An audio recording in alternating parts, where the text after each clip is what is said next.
Hi, everyone. Welcome back to the News Philanthropy Summit. We're thrilled that you're here, and we're really excited to have you here for this conversation around collaborative fundraising, lessons from Colorado and New Hampshire. I'm going to turn it over to our moderator, Leah Todd Lynn, in just a moment to introduce our speakers and introduce the conversation. But just a reminder to treat everyone with respect, as we know you will. Feel free to drop any questions into the Q&A function, which should be at the bottom of your screen below me. Chime in the chat, and we'll have time for questions and Q&A toward the end. But we're really excited for this conversation, and I will turn it over to Leah. Thank you, Yossi, and thank you everyone for being here. I'm really looking forward to this conversation. My name is Leah Todd Lynn, and I'm a collaborative manager with the Solutions Journalism Network. I am here to introduce our two fabulous speakers who are with us this afternoon. We have both Melissa Davis and Melanie Plenda, and they will be sharing insights today on two rather interesting fundraising collaborations and strategies that you might not have thought of for your own communities and for your own newsrooms. But both of these strategies have made a really positive impact on their respective communities in New Hampshire and Colorado. So first, let me introduce Melissa. Melissa Davis is the Vice President of Strategic Communications and Informed Communities at the Gates Family Foundation in Colorado. She is also the director of the Colorado Media Project, which has been innovating in the journalism funding landscape in Colorado for about the last 5 years. One highlight we'll hear more about today from Melissa is the hashtag News Colorado Needs campaign, which has raised more than $1 million for local newsrooms since 2018, all across the state of Colorado. And this year it will reach more than 30 newsrooms in the state. So Melissa, welcome. And we are also joined here by Melanie Plenda. Melanie is the director of the Granite State News Collaborative, which is a collective of more than 20 news, educational, and civic organizations in New Hampshire, where I am also based, that launched in 2018. And since the COVID-19 pandemic, the collaborative has started a story sharing service that has republished several thousand local news stories that serve dozens of communities all across the state, many of them focused on the COVID-19 pandemic, but also with lots of other topics involved there too that are important to communities.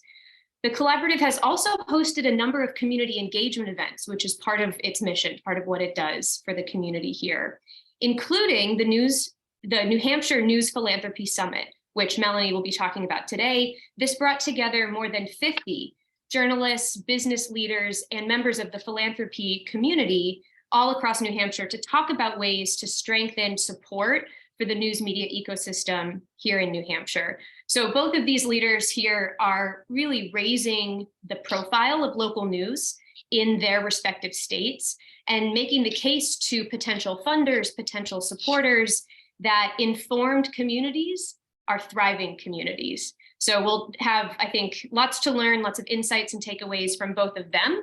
We'll hear first from Melissa, then Melanie, and then we'll spend the rest of our time today all in conversation and Q&A. So please be dropping your questions in the Q&A or the chat. I will do my best to monitor those and get to as many as we can. And without further ado, when you're ready, Melissa, I want to turn it over to you. Okay, great. Thank you, Leah. And thanks for being on the panel with myself, Melanie. And thanks to Lenfest for inviting us. This is such a great resource to the field, just having this convening to begin with. And I'm really appreciative of the chance to get to share some of the work we've been a part of in Colorado. So, I can advance my slides. Hold on. Oh, there we go. Sorry. Oh, there we go. Awesome. So I'm Melissa Davis. I am myself a former journalist. I was a journalist in local news for about 10 years, and then moved into nonprofits and finally philanthropy. As director of the Colorado Media Project, I kind of bring a a multi-level approach to the work here in Colorado. The Colorado Media Project itself began in 2018 as a kind of catalytic call to action. This headline might be familiar to some of you. It made national news when the Denver Post journalists kind of rose up in opposition to their owners, which is Alden Global Capital. They're a hedge fund. And so started a really important civic conversation about local news and the deterioration, what happens when local news struggles, what happens to communities, and the negative effects that happen. So the Media Project was really birthed out of a community conversation, which is a little bit different than I think the approach had happened prior to that. A lot of journalists knew that there was an issue, but the community hadn't really risen up to do anything about it quite yet. So, we've done a lot of work over the years, but I want to focus today really on two things that intersect with the topics of this convening, and that is that the Colorado Media Project exists today as a funder collaborative where a number of philanthropic foundations have come together to pool funds. None of us do journalism funding exclusively or even a majority of our funding. And so it's really become an opportunity for funders to really engage with the field and learn about what's happening and make smart decisions about supporting the field and the communities that they serve. And so we spent a bit of time at the beginning of last year with the funders. You can think of, you've probably heard a bunch about, and will at this convening, about community news funds. So Colorado Media Project is a philanthropic initiative that is based out of Rose Community Foundation, and it's staffed by myself, one learning and grants manager, and other members of Rose Community Foundation. So we are a catalyst. So we do things like commission research and convene civic leaders.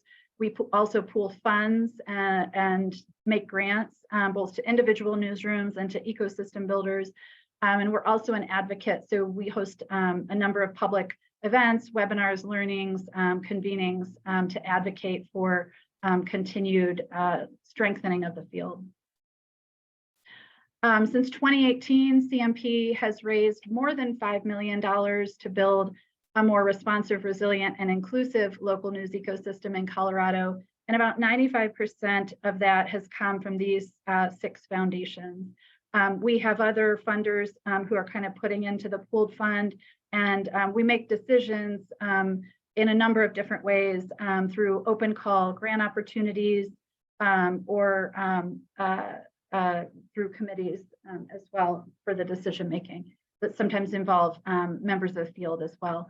So just a real quick picture as a snapshot, as an example, last year we provided about almost $780,000 to these newsrooms with different focus areas. The Community News Network was really supporting communities of color and rural communities.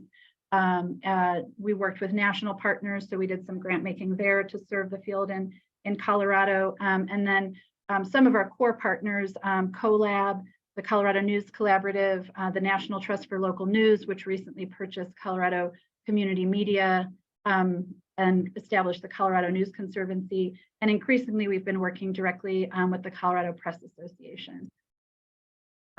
We also, as I mentioned, have open call grant opportunities. So we had 2 of those last year. One was Advancing Equity in Local News, and the one I'm going to talk a little bit more about right now, News Colorado Needs.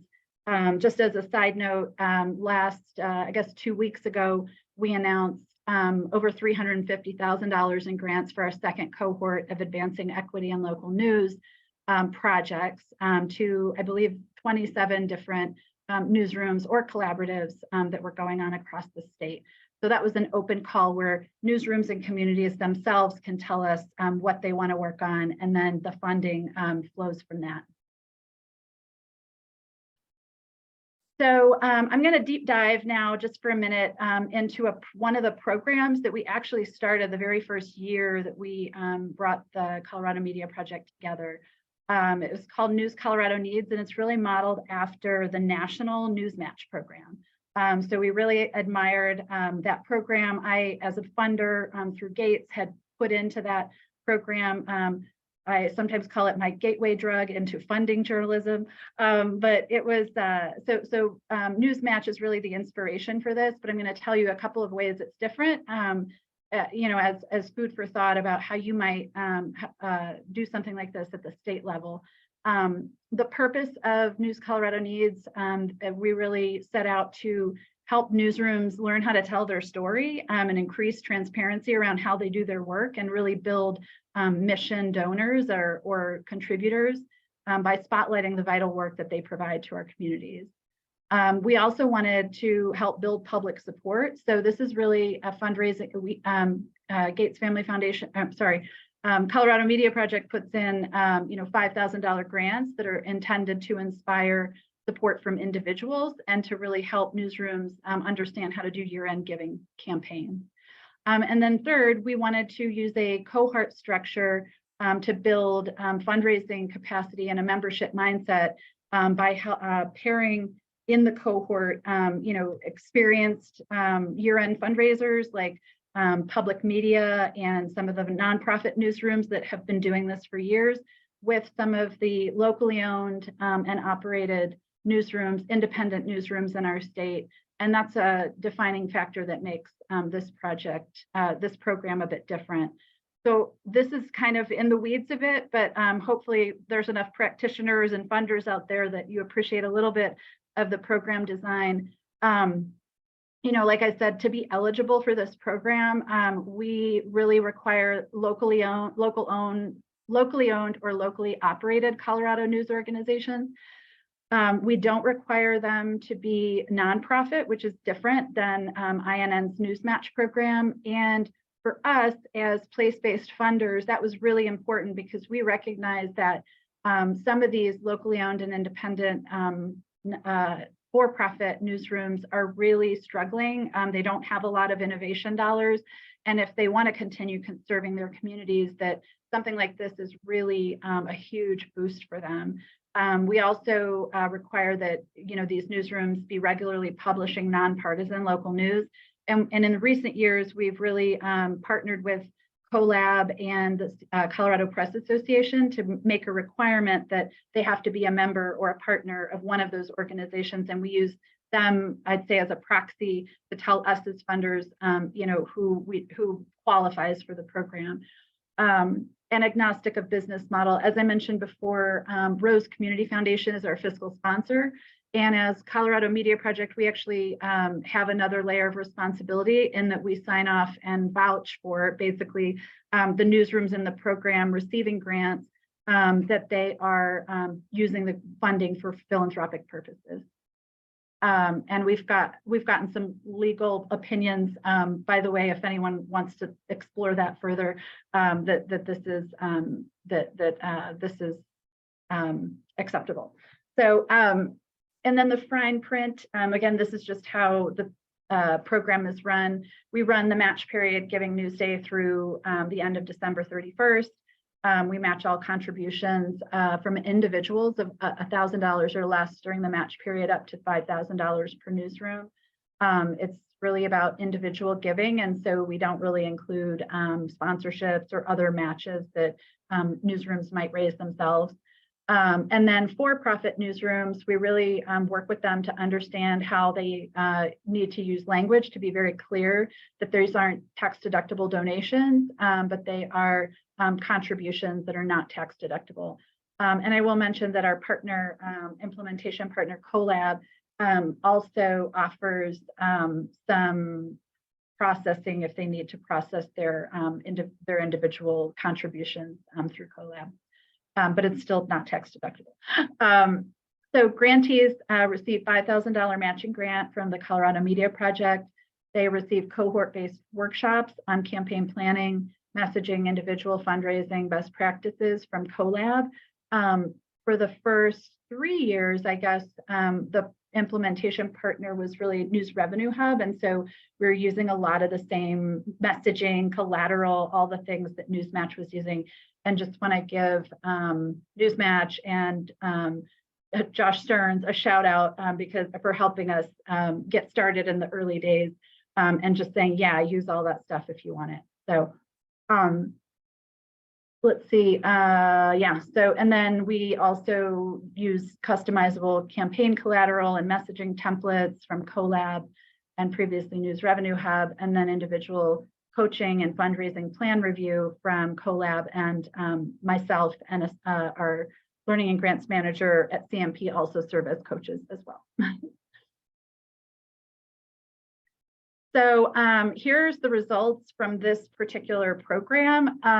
You know, we had such a fun time in 2018, just getting 7 newsrooms together to just kind of dream with us and get in a room and just say like, hey, what if we did something kind of like Newsmatch, but like state, and what could we do? And they were really co-conspirators with us on how to do this. The first thing they did was send out like just a message. It was just an email that said like, we are just in spirit together, telling you at this end of the year that this is something you should be thinking about in your philanthropic giving. And lo and behold, in a single day, this was in a single day, they raised over almost $50,000 the first year. We got a little more formal with the program and really used some of the strategies that News Revenue Hub had kind of perfected, and Newsmatch and News Revenue Hub. And we had 18 grantees, and well, you can see all the details here.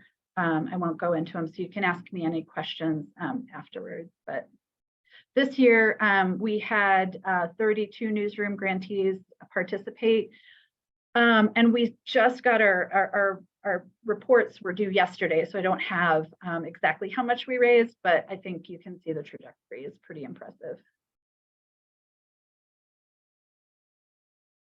And then these are just some quotes. I wanted to include the voices of some of the newsrooms. You can see more information, tips and takeaways and case studies, those links at the bottom. You know, we really tried to use this as an opportunity for learning, and so many people or so many newsrooms in our state had never tried this before. And it was just a real learning experience.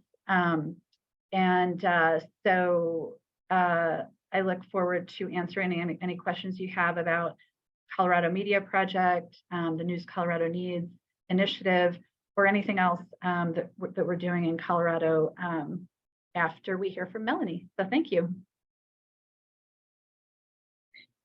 Thank you so much, Melissa. I know I have a couple of questions, but I will hold them until we have some time to discuss as a group. And we already have one question coming in through the Q&A. So just a reminder to everyone in the room, please be thinking of your questions for Melissa or for Melanie.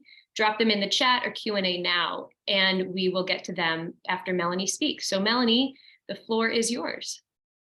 Hi, I'm really excited to be here. So the Granite State News Collaborative, as you can see, I'm Melanie Plenda, the director of the Granite State News Collaborative.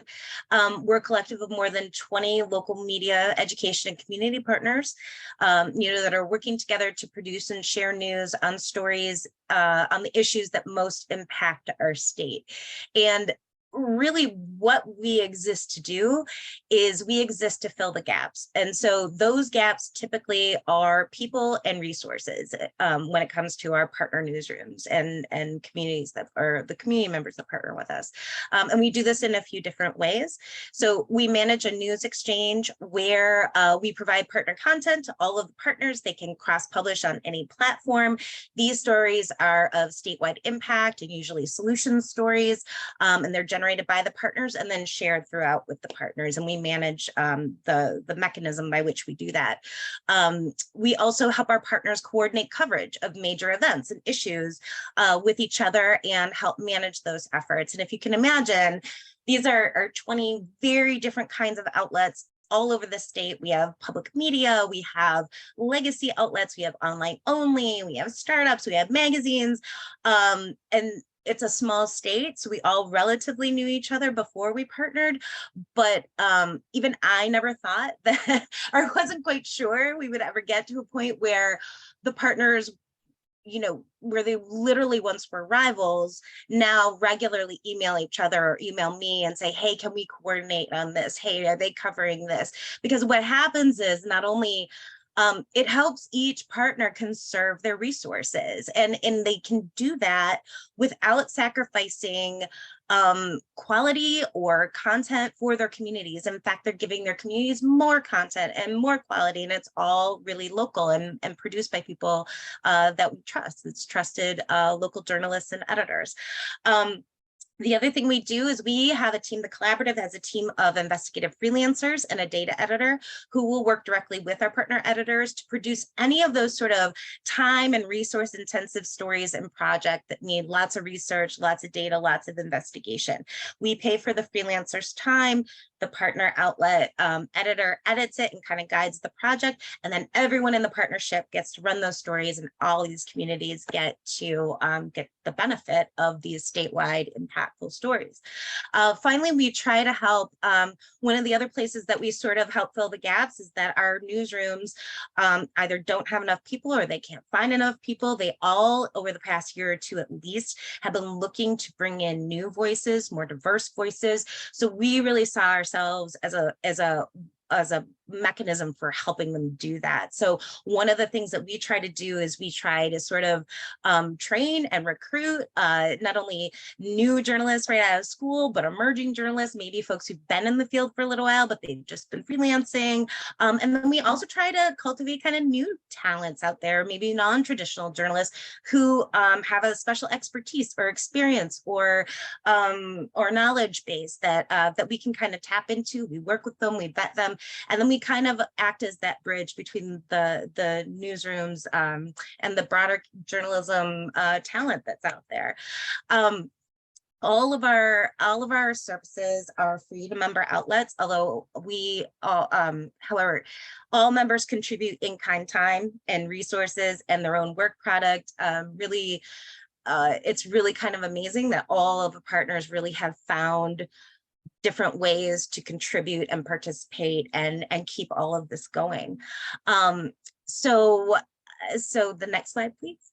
So what we found is that when we did this, we've raised more than $649,000 from local and national foundations, major donors, and individual contributions. And I will say the majority of this has been local funding. We've been able then to invest more than the collaborative as an organization has invested more than $420,000 in reporting resources that strengthen our local news outlets statewide and benefit their communities. Our freelancers have produced more than 600 of these time and resources intensive pieces of journalism with our partner outlets. And I did the math on that, and that translates to more than $112,000 worth of reporting time going directly into local news outlets. And on average, an additional 5 in-depth investigative and data-driven stories to partners every week since March of 2020. And when you think about it, in a good year, how many of those can you even get? Maybe a handful if you're lucky, if you've got a big enough staff, and these partners, these communities are getting on average like 5 a week, which is great. To date, our partners have cross-published more than 4,000 stories. And again, that breaks down to each outlet having an additional 23 impactful stories per week from vetted local sources for their communities. And we estimate, so we estimate that through our distribution network, we reach about 3 million people. Now, for folks who actually know New Hampshire and say, there's only 1.6 million people in New Hampshire, or 1.8.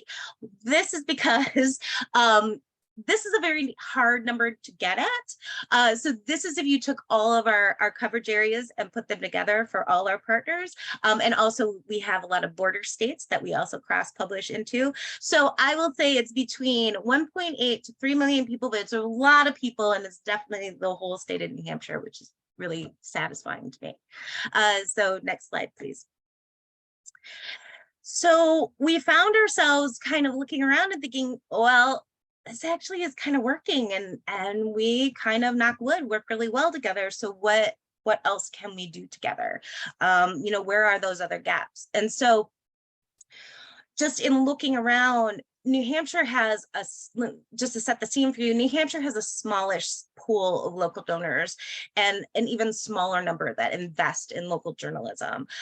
With the exception of public television and radio, advocating for philanthropic support for journalism is still relatively new to our partners. Many of them are for profit, almost all of them.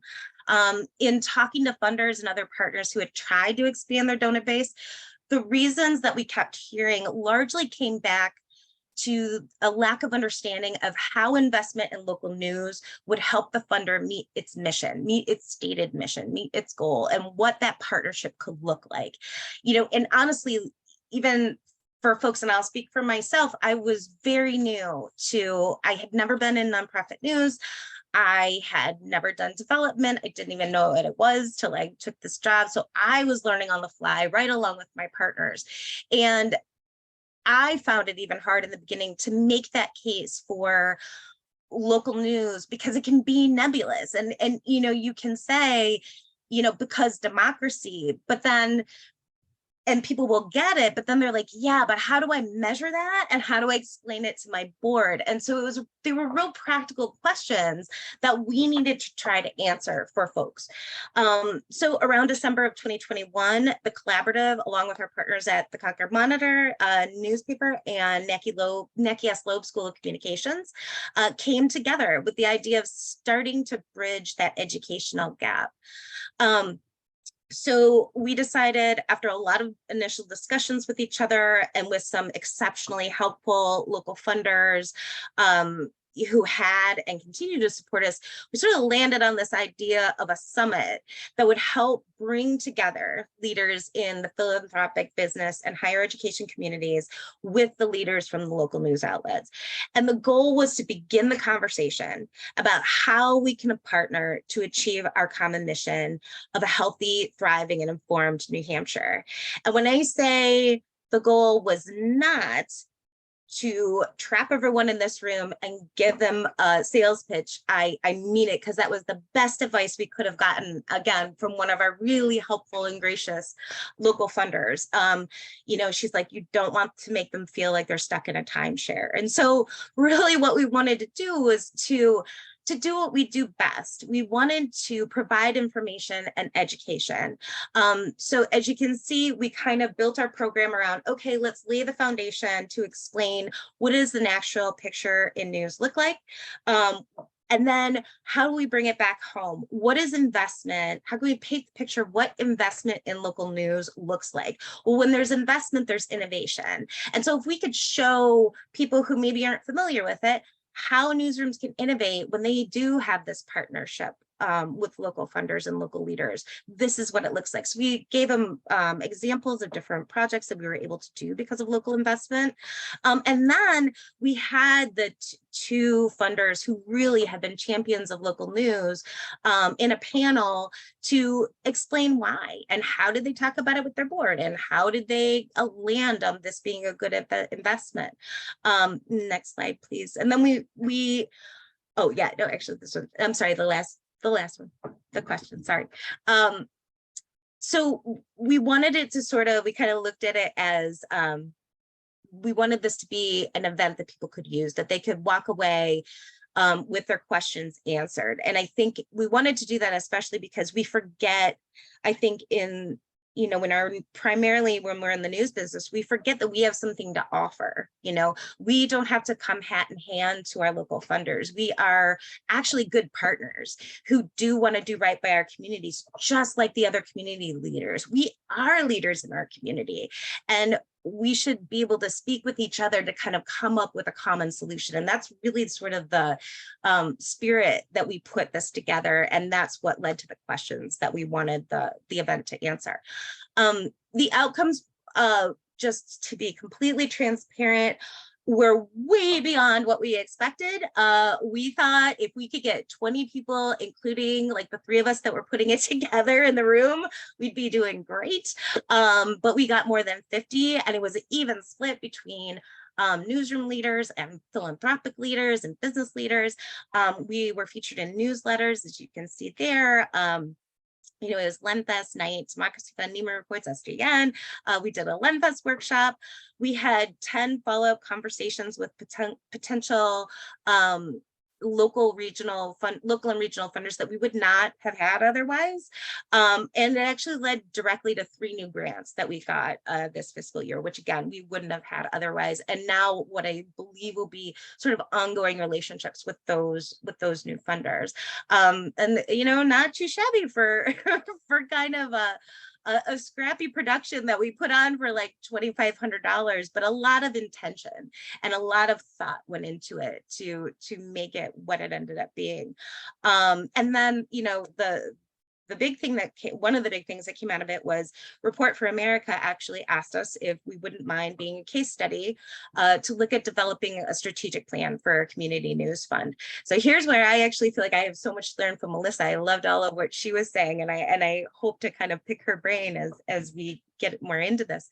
But what we've done so far is I went to our administrative board for the collaborative and asked what they thought about trying to do this collaborative fundraising. And I will note that I had gone to them like a year prior and mentioned that to them as well. And they all kind of they had their skepticals on and made a face. And I was like, oh, I won't bring that up again for a while. But then when I came to them last May, each and every one of them said, yeah, let's give it a try. Let's do it. So now we've had one meeting where we kind of hammered out, some of the questions and the challenges we think we might face and we need to answer before we move forward. But our partners are really in and they're really invested in this, even ones that we weren't sure, if this was going to be a good fit for them. In its early days, but so far how we think we might structure it is that the partners have said that they want to make sure that the collaborative is funded in full. And then anything that comes in after that then could be sort of go directly to partners for projects and other things. But like I said, it's kind of early days and those are the kinds of things that we need to work out. And we think that an independent board would sort of be the ones that would make the determination for how the money is allocated. So there's still a lot of work to be done and a lot of questions to be answered, but we're really excited about the prospect of it. Thank you, Melanie and Melissa. Congratulations to you both. I just want to take a beat and say, wow, this is a lot of work. And I know a lot of faces, beyond just who's in this room, a lot of voices that have contributed to the work in your states. So congratulations. There's a lot of appreciation in the chat. And there are also many, many good questions in the Q&A, which everyone can see. So I encourage you, if you haven't already, go to the Q&A, check it out. Melissa has been busy behind the scenes answering a couple questions in writing, which you can see. So if it's okay, Melanie, Melissa, I want to take one of our first questions here from the group. And I want to start with this kind of bigger picture idea from Joe Easton. Hello, Joe. And Joe really wants to create a welcoming and enthusiastic environment for smaller news partners to encourage robust collaboration in her state. She says she works for one of 2 big dailies in the state, and she wants to sort of create this supportive ecosystem like what your communities have found. So for organizations beginning this work of collaborative fundraising to lift a whole ecosystem, would you recommend beginning with a collaborative and a limited scope project or more system-wide allocations of funds that have been raised? That's the context I have. Certainly take the question, Melissa or Melanie, whoever feels inspired to jump on that question, please do. And Joe, if you want to add any more context, please feel free to type in the chat as well if there's more that you want to share. So Melissa or Melanie, who wants to go first? I can start just from the perspective of the fact that we started as a collaborative first and ended up in the fundraising part. When I look back, at least for us, and we do have a good, strong relationship, but that took time. That trust took time to build. And I think that when you do put that time in up front, I think it pays off later. I think we are as successful, not good, as we are now because we took that time to build the trust and build a structure that would work for everybody and work out those kinks like what you're talking about. Like, how do you make partners feel welcome? How do you make them feel comfortable with each other? Because I think when it gets to the time the time consuming sort of part and sort of the things that a partner has to think through when they are going to launch into fundraising and advocating for this thing that you're working on together, they have to have that buy-in and that trust. That's my perspective. And I think that's why it worked for us, because we did have that. And Melissa, you're on mute. If you want to chime in, you can unmute and go ahead. Yeah. I mean, like, it's interesting because Melanie did start with the collaborative and then get into the fundraising. And we kind of, I mean, when we first launched CMP, it was kind of both in one. So we had funds coming in and it was less funds going out. It was more kind of starting to build the collaboration. And I think, you know, the News Colorado Needs was kind of one of the first examples of an enduring program design that could bring people together around a specific project that also included funding. And so, like, we have done other things kind of similar to that, where we're kind of honestly using funding to bring people together in cohorts that want to do like things, if that makes sense. And so, but we really, to do that well, I think you have to really be listening to the ecosystem, and not just the journalism ecosystem, but the audience, right? So, like, the other things we didn't even talk about were, like, to do this work effectively at the state level in the collaborative space. I think two of the things that have made some of that possible are systematic ways to listen to audience. And so we've done 3 statewide market research audience studies. So we can listen and say, like, what do you care about? How do you want to get your news? What are you missing? And things like that. So you're listening to audience and the community at large. It's not, and then you're, you know, focus groups and things like that too, but surveys kind of drive some of the way that we fund.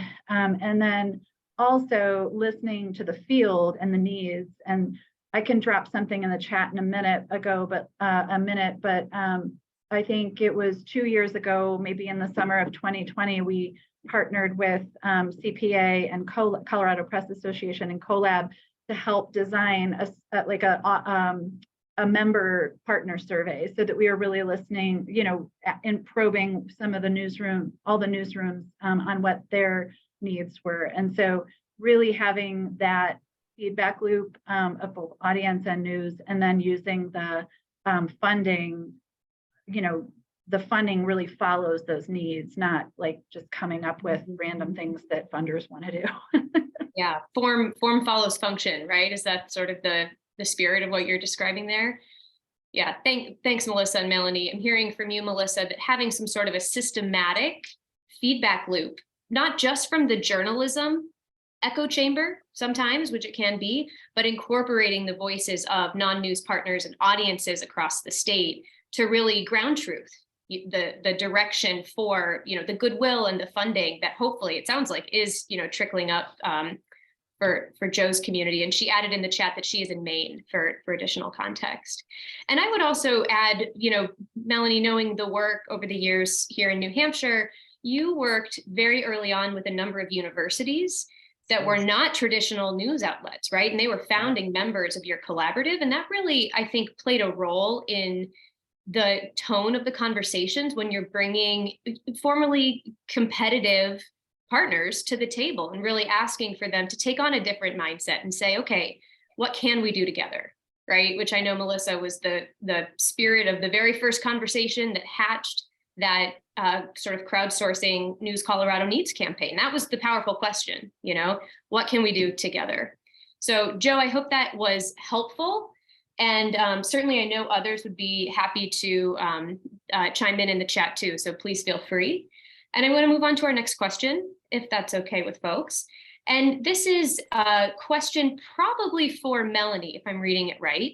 Melanie, this is a question from Irene, who asks, do you find that local individual funders are giving both to the collaborative and to their local organization? And I think Irene means local news organization. Is that data that you have? And if so, what do you learn about that? I do know that they are giving to both. I think, though, that yes, they are giving to both. And what I know from the funders who I talk to, they'll say is that they'll ask me about a newsroom whether it's in the collaborative or not, and I'll say, yeah, it is, or no, it's not. Early days, they used to say, well, should I give it, one of them just said, should I give it to you or should I give it to the outlet, because we have an outlet who's making a request? And you should absolutely give it to the outlet. Like, they're doing a specific thing and we're doing this thing, and it all helps and all amplifies. But yeah. So but I think, to be honest, like, I think the willingness to look at a community news fund really came from the partners who, in their own conversations, were starting to hear from local funders. Like, money for individual projects might not be here all the time. We're looking at sort of bigger things, and or the collaborative. We would rather give it to the collaborative. And so, because they do want to see the collaborative survive, but they also know they need to be able to access that kind of funding as well and have those opportunities. I think that's part of what led to the willingness to look at this. Like, okay, how can we lift all boats then? Because we do want the collaborative to survive, but not to the detriment of the partners or the ecosystem as a whole. And conversely, right, it's sort of a mindset shift for individual newsrooms too. I remember actually at the News Philanthropy Summit last year, Melanie, which I was there in attendance in person. Yes. And one of the publishers came up to me afterward and said, we don't just need my newsroom to succeed. Yes. We need many newsrooms across the state and across all of our communities to succeed, right? It's not up to just one newsroom. We think in the future that's going to serve the news and information needs of everyone. And so I think that's a mindset shift, for the newsrooms themselves, but also the mindset shift that you're talking about too. Yeah, agreed. Yeah. Yeah, this is such a, I was just going to say, this is such a important topic. And I think it's really interesting because I feel like, Melanie, where you're headed, you're probably going to end up with something a bit like we have here, which is like one of the reasons that we kind of kept CMP. I mean, we say it's CMP, but it really is a community news fund. It's a statewide community news fund, and because there's multiple funders putting into it. And so we try to both fund the collaborative and the collaborative work. So a portion of our funding goes to CoLab and Colorado Press Association and Colorado News Conservancy, these things that we have like helped create, but like also are like independent things themselves. So we're trying to use CMP as the community news fund that is a bit, but then we also want to have open access grant opportunities for the newsrooms to speak up themselves and to not have any one entity be like the funnel through which everything goes. So I guess I would just say, like, from a funder perspective, that's what we're trying to do here, which is both here in real time through grant cycles from the field, like, what do you value? What do you need money for? It has to be under our priorities of like advancing equity in local news, innovation and sustainability, and high quality local journalism. So we have our like pillars of the things we'll fund, but within those, giving opportunities for the newsrooms themselves to say, hey, this is what I value and what I need, and then also having some significant support going to those ecosystem builders who are doing things. And also, I guess I would just say too, the feedback loop. And I think, Melanie, some of the things, the structures that you put in place for the collaborative, and kind of realizing that the collaborative is there at the service of the field, and that their continued buy-in, and they have to continue to see value in the work and the things you're putting together on their behalf. So that makes a really functional kind of thing that people can find places to give to that fit their philanthropic interests, so. And Melissa, I want to pick up on that. Oh, Melanie, I'm sorry. Go ahead. Just very briefly. And I think, and what you had said earlier about rooting it in the communities, I think it was it almost just felt like all the collaborative itself came together, all these things came together at just the right time, where it really was our partners started really going back to their communities, like kind of finding their roots of like going back to the basics of let's just get out in the community and talk to people and find out what they need. And then once they did, like, well, here's this opportunity to actually work together and do stuff. And so, yeah, this whole shift, it all just was like a perfect storm of good storm of things coming together. Yeah.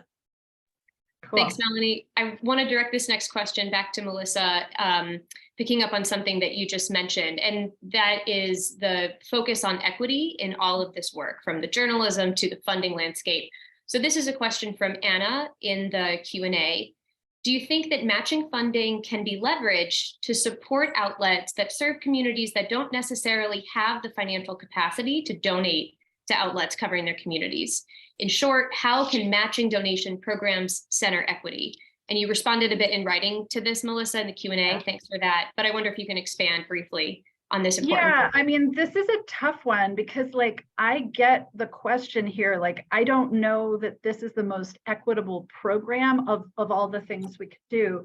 But because of that, we've actually set up other things and other ways to fund newsrooms that don't use individual giving or individual donations or subscriptions or whatever as one of their revenue streams, as a significant revenue stream. So like and I mean, in honesty, I've counseled some people out of doing the matching gift thing because I'm like, you aren't really focused there right now. You're doing these other types of community service. So can we do like an operational grant for you to help keep you do that? Or can we do some capacity building in another way? So like, I think, you know, you have to be kind of honest about what the purpose of the program is. It's like raising money from individuals. And if that's not a part of your revenue priorities, then that's not the right program, but we should find other things that are. And that's why we have an entire, you know, whole other grant program called Advancing Equity in Local News that really centers like, how do we support newsrooms that are owned and operated by people of color, serving rural communities, and newsrooms that want to try and serve diverse communities better, and capacity building internally for newsrooms that want to learn about how to make their work more equitable and inclusive. Thanks, Melissa, for your thoughtful work on that. And also Anna for bringing that question into this conversation. So let's stay with you for a second, Melissa. A question from Annie in the Q&A that got 4 thumbs up from the crowd. So 4 or 5 people want to know the answer to this question. Do you know the general breakdown of the gifts that you receive? This is for you, Melissa. Is your amazing growth coming from many more donors at the lower or grassroots levels, or is the growth at the major gift level? And what has catapulted that growth? Yeah. So look at the numbers, like in a detailed look, it's mostly smaller donors because, well, I mean, at least for, and I don't think it's all this program. I mean, this is a year-end giving campaign. The match is only $5,000, right? So they're raising a lot more money through this year-end giving campaign that we're supporting them on. But we ask for how much they've raised during the match period, and then we look at how much is coming from small dollar donations under 1,000, which would be counting toward the match, and then beyond that. So I mean, I could get back to you once I didn't come with the percentage, but I looked at it yesterday, and at least 75%, I guess, maybe, I'm guessing, but is coming from small dollar donations. And really, it's because of the way that this campaign happens. Really, it's like in many cases, an email marketing campaign is pretty, and social media and things. But I will say that like our print outlets are a lot of time putting inserts and even envelopes and things like that. So they're really targeting readers and listeners and things like that. So, but they also sometimes use this campaign to go out in advance and get major donors to put more money into the match. So everyone's familiar with that, like through Newsmatch, probably, if you're familiar. Nothing over $1,000 counts toward our match. So, but they can go out and say, hey, business owner, we also don't let business donations count or contributions count toward the match. And we've had a lot of back and forth with some of our newsrooms about that, but we're like, this program is really intended to get, like to talk to small dollar individual donors. And so we're really targeted on that segment and watching that growth. So that's fascinating. So it's not just a broad crowdsource, send it out to your entire email list. It sounds like there's some targeted, maybe even ambassadors that you're looking for within your network. Who are your super users who who are already donating, who can match or convert or spread the word among their networks. So it sounds like there are a lot of replicable insights in what your newsroom partners have done. So thanks for that, Melissa.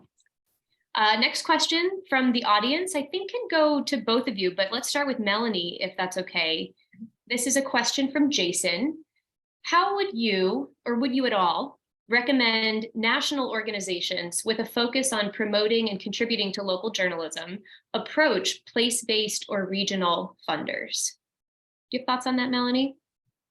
You can also say, give me a second and, let's have Melissa take this one first. So the question though is, how would national funders approach regional or local funders? That's my understanding. Yep. How would you recommend national organizations with a focus on promoting or contributing to journalism approach place-based or regional funders?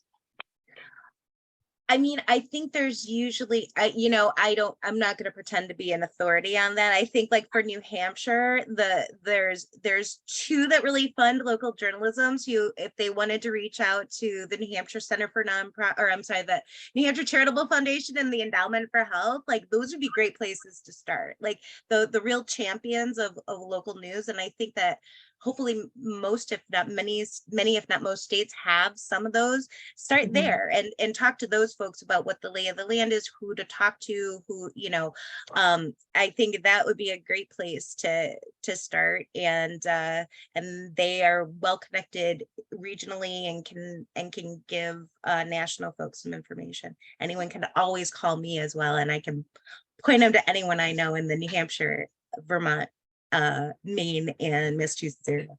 That's great, Melanie. Thanks. Melissa, do you have thoughts on that? Yeah, I mean, this is a great question. I mean, I guess I would say, like, at Gates, at least, we often play a role in working with national funders to help them see the landscape and vet some pitches that might be coming to them, place it within the context, and kind of make informed decisions. And again, we try to be supportive to all of our grantees and everything that's going on in the ecosystem. And I mean, sometimes like national funders have come to us to do due diligence, to understand what is going on in the local or community. If we don't know, we're honest about that, and point them to the right person. But in an ecosystem like Colorado in particular, where there are so many now Colorado-based donors, putting funding together in a kind of coordinated way with the theory of change. I mean, we're pretty advanced in terms of the funding collaborative and like what we're trying to move the needle on. And so, I would say that for our ecosystem, and not every ecosystem is like that, but for our ecosystem, we are, inviting national funders to come join us and learn about our ecosystem. And then, we have definitely advised people to say, there's no reason you have to give through CMP. Just let's sit at the table together and talk about what's going on holistically. And we can, every funder has their own mission and reason for being and what they're trying to accomplish. So we're really respectful of that and can really help them kind of navigate the landscape and make smart funding decisions, we hope, informed by the field and the research that we're putting together.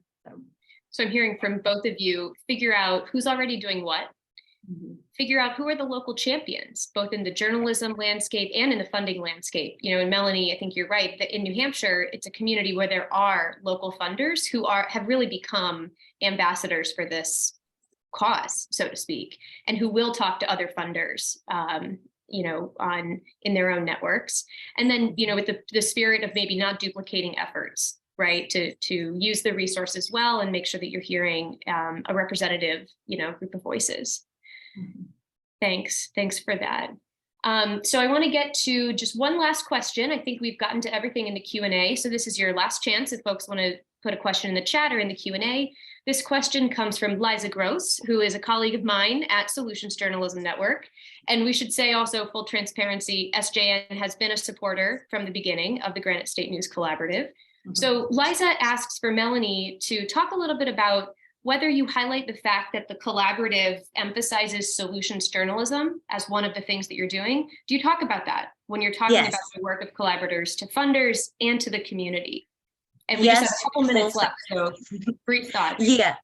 Yeah, I absolutely do. And I have found that that is a thing that really piques their interest. It feels different, even though, I mean, I think local news has always had elements of solutions, but when you're able to explain what it is that people feel like they're missing from news right now, or even if they're conflating national news with their local news, that feeling that they don't have of moving the conversation forward, of looking at solutions, their interest is piqued, and I 100% talk about that with funders and the public.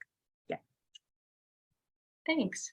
Well, I think that brings us through the end of our questions from the group. So I want to end with just a very quick question from me, if I could, to take us home. And that is getting to sort of these like Monday morning questions, right? So we're all inspired after this 2-day summit. We have lots of ideas about lots of things that we could be doing. What would your insights be if you were talking with someone who's on this call thinking, how do we get the conversation around local news and philanthropy in my state or my region to look like this, right? What are a first few concrete steps that you might suggest folks can take? Melissa, we'll start with you and then end with Melanie. Let's see. You know, I think I would say maybe pick up the phone and try to talk to a funder. Like, I think that people are often too I don't want to say timid, but intimidated by like they think they have to have their pitch completely ready and they have to, but I feel like funders are increasingly trying to be approachable, equitable, listen, approach things from a place of learning, and really come at it with less of a, like Melanie really went into, less of a like, here's my pitch, I'm trying to sell you on something and I think I know everything, and really like, hey, this is something I'm working through and I really want to, here's my intent, here's my hope for our community, and here's, here, I need your thought partnership on it. I think that type of approach is going to work with more funders than kind of having a polished pitch deck and a kind of thing. So I would just say, like, be brave and try to find a champion. And that might be a foundation, it might be a major donor or someone that's already on your board, and just kind of start those conversations, because there's lots of people who want to give to your mission and they just haven't had the chance yet. That's what a fundraising guru of mine. And very briefly, yeah, I mean, I had great, out of my partners, I try to figure out what everyone's superpower is and what their interest is. And so I know that if it's fundraising or development, or like I know the partners that to team up with. So I'd start there, like start with that, with the folks, that's their jam, that's their superpower, and start talking to them. And then that we did exactly what you were just saying. Like, then we went to the funders that we knew really well. And we said, we kind of are thinking about doing this thing, but how would you do it? What would be the best practices? What are the things we want to avoid? Like, we've been sort of just transparent and honest when we don't know something and need their and want their expertise, and they've been gracious and generous enough to give it to us, and we've totally benefited from being able to say we don't know, but we'd like to try and learn. So great. Well, thank you both, and thanks to all of you in the audience who contributed so many good questions. I think that really made this hour fly by. So again, thank you, and Yossi, let me turn it back over to you. Amazing. Thank you so much, Melanie and Melissa and Leah. This was an incredible conversation, and certainly one we will come back to. If you're interested in engaging local funders, which community news funds came up a bit, our next session at 4 o'clock Eastern, one of them is on from local funder to local partner, best practices for engaging community support. So you have that to look forward to in the next half hour. Our other session at 4 p.m. Eastern in a half hour is measuring impact to garner support. So it'll be a real interactive conversational session about how a few newsrooms are thinking about impact tracking. So thank you again for everyone for being here. Really great conversation. We hope to see you in 30 minutes. So thanks so much.